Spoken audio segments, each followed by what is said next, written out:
करने वाले जो हैं बेटा, हम करना साधारण ब्याज, साधारण एवं दशमलव, मतलब सिंपल एंड डेसिमल फ्रैक्शन। अगर हम बात करें एग्जाम पॉइंट के व्यू से, तो इसमें कम से कम डेसिमल को 4 to 5 के बीच में क्वेश्चन आना कंपल्सरी है, मतलब 3 to 4 तो आपको पेपर में देखने को मिलेगा। और ये जो चैप्टर है डेसिमल फ्रैक्शन, जो डेसिमल चैप्टर है सिंपल एंड डेसिमल फ्रैक्शन, ये बहुत इजी है। सबसे पहले हम बात करने वाले हैं कि फ्रैक्शन होता क्या है। फ्रैक्शन को बेटा हिंदी में भिन्न बोला गया। भिन्न क्या होता है? अंश बटे का हर, मतलब ये अंश बटे का हर। जब कोई भी चीज, कोई भी नंबर जब p अपन में q के रूप में होगी तो हम डेसिमल भिन्न कहेंगे, फ्रैक्शन कहेंगे। अब हम बात करते हैं कि डेसिमल जो फ्रैक्शन जो होता है भिन्न होता है कितने प्रकार के। तो अगर देखा जाए भिन्न, तो यहाँ पे तुम्हें 7 से 8 प्रकार की भिन्न बताएंगे। बस मैं आपको एज इसलिए बता रहा हूँ ताकि आपको ये चीजें पता होनी चाहिए। ये एग्जाम में नहीं पूछेगा कि भिन्न का टाइप बताओ, ऐसा कुछ नहीं। आपको मैं बता रहा हूँ कि ऐसा क्वेश्चन आएगा तो क्या होता है, ये चीज आपको बेसिक चीजें पता होनी चाहिए थी कि क्या होता है। सबसे पहले हम बात करते बता संक्षिप्त भिन्न, जिसको लोएस्ट टर्म फ्रैक्शन। शायद आप ये संक्षिप्त वर्ड से बहुत मतलब निकाला। संक्षिप्त मतलब सबसे छोटा, मतलब ऐसा फ्रैक्शन जो सबसे छोटा हो, जिसकी उससे ज्यादा उसको छोटा हम नहीं कर सकते, इसलिए इसको लिखा गया lowest term fraction. For example मान लीजिए मैंने 2/5 लिखा, ये लोएस्ट है। या मैंने लिखा 3/7, क्या ये इससे ज्यादा कट सकता है? लोएस्ट हो नहीं सकता है। तो ये लास्ट लोएस्ट ये है, तो इसको हम क्या बोलेंगे? संक्षिप्त भिन्न। ठीक है, संक्षिप्त भिन्न यानी lowest term fraction. Clear? Next आता है बेटा उचित भिन्न यानी प्रॉपर फ्रैक्शन। उचित भिन्न मतलब प्रोफेस फ्रैक्शन। ये क्या होता है? वे भिन्न जिसमें अंश, जो अंश होता है, क्या होता है बेटा? अंश। और नीचे क्या होता है बेटा? हर। जिसमें हमेशा के हमेशा हर से छोटा होगा, मतलब अंश जो होगा ये क्या होगा? छोटा होगा, और ये जो होगा बड़ा होगा। मतलब कोई ऐसा फ्रैक्शन, कोई ऐसा भिन्न जिसका अंश कम हो, हर ज्यादा हो, उसको उचित भिन्न कहा जाएगा। जैसे मैंने लिखा 3/2/3, ठीक है, या मैंने लिखा सर 3/5। तो ये क्या देख रहे हैं आप बेटा ये देख रहे हैं कि अंश इसका क्या है? जो इसका अंश है वो छोटा है, और हर जो है वो क्या है? बड़ा है। तो जिस भी भिन्न का बेटा अंश जो होता है अगर छोटा हो, हर बड़ा हो, तो उसे हम क्या कहेंगे बेटा? उचित भिन्न यानी प्रॉपर फ्रैक्शन कहेंगे। क्लियर? आप कुछ मत नोट करें, बस आप हेडिंग डाल लें और ये लिख लें कौन बड़ा छोटा होता है। नहीं, अंश हर हिंदी में बोला जाता है, नोमिनेटर डोमिनेटर इंग्लिश में बोला जाता है। ऊपर वाले को नोमिनेटर बोला जाता है, नीचे वाले को डोमिनेटर बोला जाता है। ठीक है, अब आता है बेटा इम्प्रॉपर फ्रैक्शन। इसी से देखने से आपको पता चलता है कि इसका प्रॉपर क्या बोलता है? इम्प्रॉपर। इसमें जो होगा, इसमें इसका उल्टा हो जाएगा, मतलब अंश जो होगा वो क्या हो जाएगा?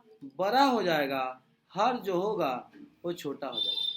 मतलब ऐसा फ्रैक्शन जिसका अंश जो होगा वो बड़ा होगा, हर छोटा होगा, उसे हम क्या कहेंगे बेटा? उसे हम कहेंगे इम्प्रॉपर फ्रैक्शन। ठीक है, जैसे एग्जांपल के मैंने लिखा बेटा 11/5, 13/3। तो ये जो चीजें है इन सब में क्या बड़ा है मेरे शेर? इसमें अंश बड़ा, हर छोटा है, तो इसको हम क्या कहेंगे? इम्प्रॉपर। कोई दिक्कत? अब आता है मिक्स फ्रैक्शन। मिक्स वेज नहीं है। अच्छा, मिक्स वेज का मतलब क्या होता है? सारा मिलावट।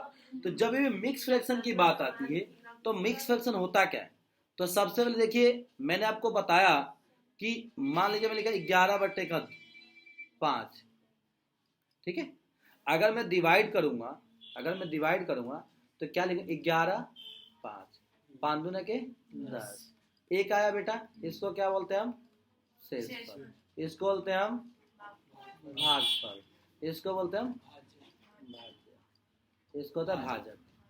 ठीक है, तो अब इसमें होता क्या? अगर मैं इसी को ऐसे लिखूंगा, रिमाइंडर को ऊपर लिखूंगा, मैं लिखूंगा 5 2 + 1, तो 5 2 10, 10 में 1 + 11/2 आ जाएगा। तो इसको हम मिक्स फ्रैक्शन बोलते हैं। क्या होता है? हम इसको मिक्स फ्रैक्शन। ठीक है, कोई दिक्कत समझ में आया बेटा? पीछे क्लियर? मिक्स फ्रैक्शन कैसे लिखना है समझ में आया? हमेशा जो यहाँ पे आता है वो क्या होता है बेटा? शेषफल होता है। नहीं सॉरी, ये जो होता है भागफल होता है। ठीक है, ये जो ऊपर आता है वो क्या होता है बेटा? शेषफल, नीचे भाज्य होता है। ठीक है, चले मेरे से, चले बेटा। अब आता है इनवर्स फ्रैक्शन। अब ये इनवर्स फ्रैक्शन क्या होता है? इनवर्स ये होता है कि मान लीजिए कोई फ्रैक्शन था और उसने लिखा था 3/8। क्या लिखा था? 3/8। अब इसको इनवर्स की बात करें। इनवर्स का मतलब बेटा उल्टा। तो जब इसको इनवर्स फ्रैक्शन में लिखूंगा तो क्या हो जाएगा? 8/3। मतलब इसमें क्या होता है? अंश हर हो जाता है, हर अंश होता है।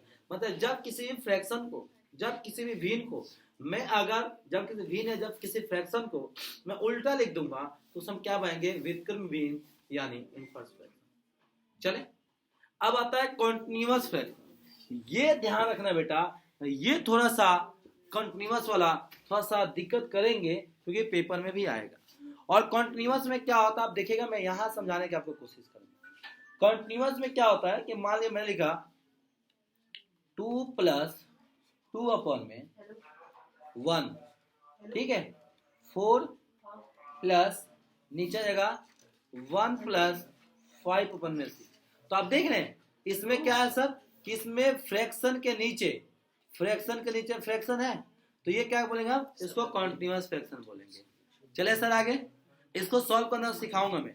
इसको जैसे ये लिखते हैं ऐसे ना, देख बेटा, जब इसको सॉल्व करने जाएंगे ना तो ऐसे करेंगे। देखो, इसको हम पहले सॉल्व करेंगे, फिर इसको इसके साथ सॉल्व लेंगे, फिर इसके लाके सॉल्व करके स्वाहा कर देंगे।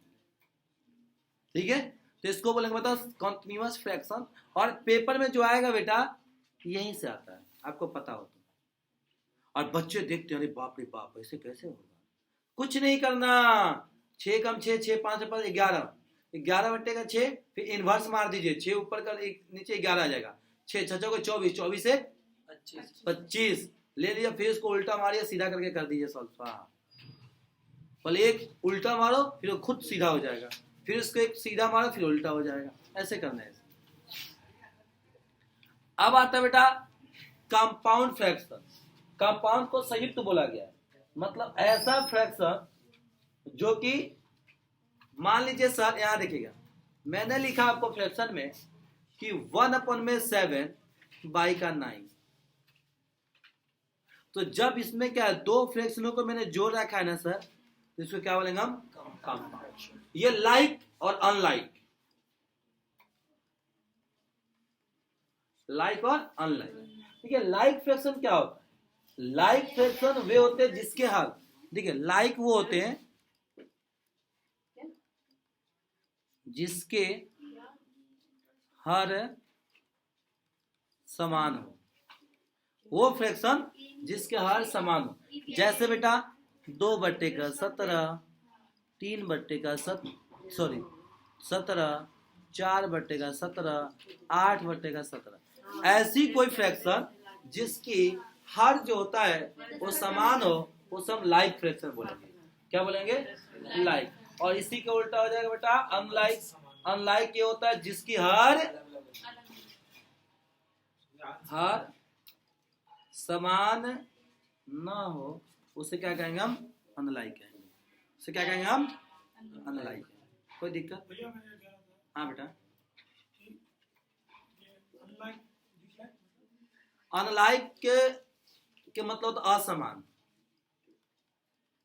असमान भी, ऐसा भी जैसे मैंने कहा 5/6, 8/17, 6/18, तो इसका हर समान नहीं है ना बेटा, हर समान नहीं है ना, तो अनलाइक हो गया। दोबारा समझाओ। हाँ चलो, ये जो था आज हमने जितना भी ये देखा अभी तक में, अब आगे चलेंगे क्वेश्चन के हिसाब से, बिल्कुल बेसिक चीज समझाऊंगा। ये था फ्रैक्शन, कितने प्रकार के फ्रैक्शन होते हैं, ठीक है। और इसमें फ्रैक्शन को लेकर ही आगे बढ़ना है, और इसमें योग और अंतर पे भी बात करेंगे। योग मतलब क्या होता है सर?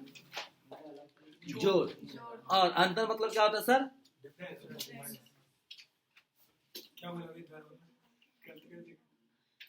मेरे बच्चे से पूछता हूँ ना तो हिंदी का इंग्लिश से आगे देता है भाई, मुझे भी हिंदी से इंग्लिश आती है करने।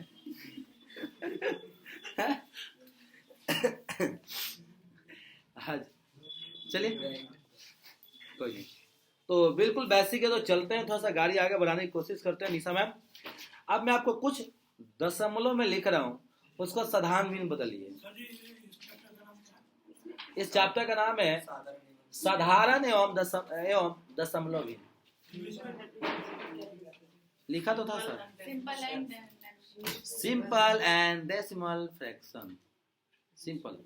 अब देखिए छू मंत्र का क्वेश्चन है। मैम डेसिमल भिन्न को साधारण भिन्न में बदले। Decimal change into simple fraction, smallest fraction. Simple Hindi में लिखना चाहेंगे आप? हाँ सर, बताने के लिए थैंक यू। दशमलव भिन्न को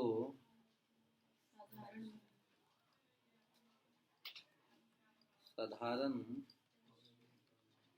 भिन्न में बदले। चले जी, चलिए 0.7। बिल्कुल मैं ये मान के चलता हूँ कि मेरे बच्चे प्यारे, सबको बहुत दिक्कत होती है।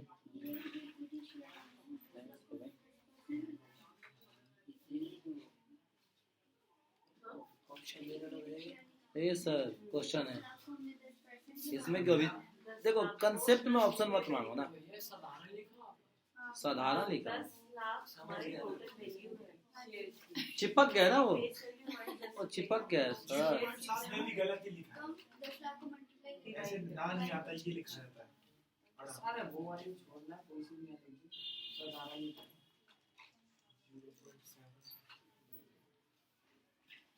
हाँ ता बोलो, पहले का 7/10। हाँ पहले तो ऐसे ही हो जाएगा। 3 है, करिए, फिर हम आगे बढ़ने की कोशिश करेंगे। करिए आप खुद, क्योंकि ये बेसिक चीज है, खुद करिए फिर बताऊंगा।